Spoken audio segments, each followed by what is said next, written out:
Alright guys, so I put the nut back on and went back and torqued all my bolts on the tiller.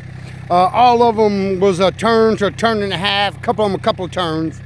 And I came back out here and instead of sitting the camera, I just ran through real quick. Okay, so I want to show y'all some things. Now, doing it like I was saying, I don't know if that's the right way of doing it, but I'm gonna show you the stuff that I ran up on without hanging my tiller up on. Rubber hose. I mean, this is when you got virgin. I don't even know what that is. Some kind of can. Ground. You never been in it, and this one is the real kicker right here. Where is it at? Right here. Okay. Now I was plowing this away, and this is a piece of pipe, gas line with a 90 on the end, and it was like that when it spit it out. So if you can see, it bumped it only once, right there. Nowhere else on that sucker did it hit it. And it was just enough to bump it, knock it loose, get it up out of the ground, and it was laying up on the surface so I could see it. But yeah, so setting it up the way I have it set up, instead of ripping stuff up and digging it and getting it up into the tiller, you know, letting it drag the ass and having the nose high, you know, kind of like this, almost like riding a wheelie, it tends to do a lot better. Now you'll hear the noise, you'll hear bump, but by the time you hear it, you're already over it. But I will recommend you go slow and always keep your hand on that lever. Look here. See, look at that. I don't even see no marks on it. Right there. One little chip right there. That's it. One bump. That's all. So, but all right. Well, I think I got it tilled deep enough now. So I'm going to try to start moving some of this stuff with the front end loader, and let's see how far I can get.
All right, y'all, I want to show you something. As you can see, I kind of started in the middle, just a little off the center, but the reason is I wanted to get somewhat of a rough cut grade and then see how much on each side, you know, that I had to build up. So, and again, it's getting real sandy. So, but roughly that's my rough cut grade. The highest points there, maybe a little bit lower, but right about that. So you can see the buildup on the sides there, on each side, how much dirt I'm gonna have to remove. So it just gives me an idea of where I'm going, and then as I come through, you know, I also want to dig down. This is real sandy. I mean, real sandy. So I want to dig a couple of inches below where I want my overall finished grade, because I'm gonna take all the topsoil that's here and I'm gonna put it back on it.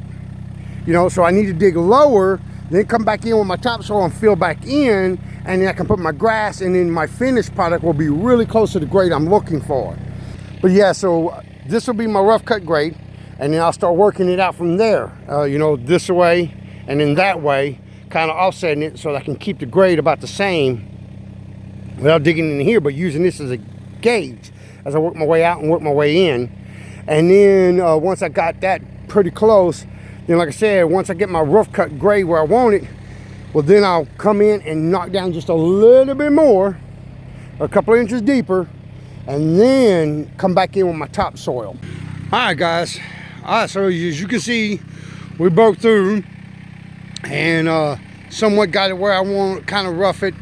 I'm gonna have to shut it down for the day. It's almost getting dark. So, but then, you know, I'll come in, I tilled it some more and found more concrete, more bricks, just more everything, pipe.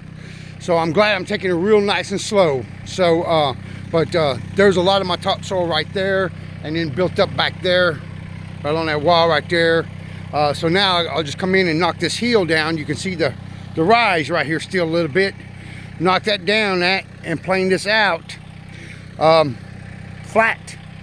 Well, less than flat where it's running downhill, and sweep it all that way. And then all will be left is move my fence, seed it, well, clear it up, put it in, level it off, seed it, get the grass to break on the next rain. Hopefully I'm gonna do some ryegrass, since this seems to do better in winter in Louisiana here. And then seed it up, and as soon as it's got grass on it where it can support itself and my dogs, I'll be running my fence. And then I'll block off the front half, put them back here, and then I'll do the front half. But anyway, guys, all right, so we'll pick this up again as soon as I can.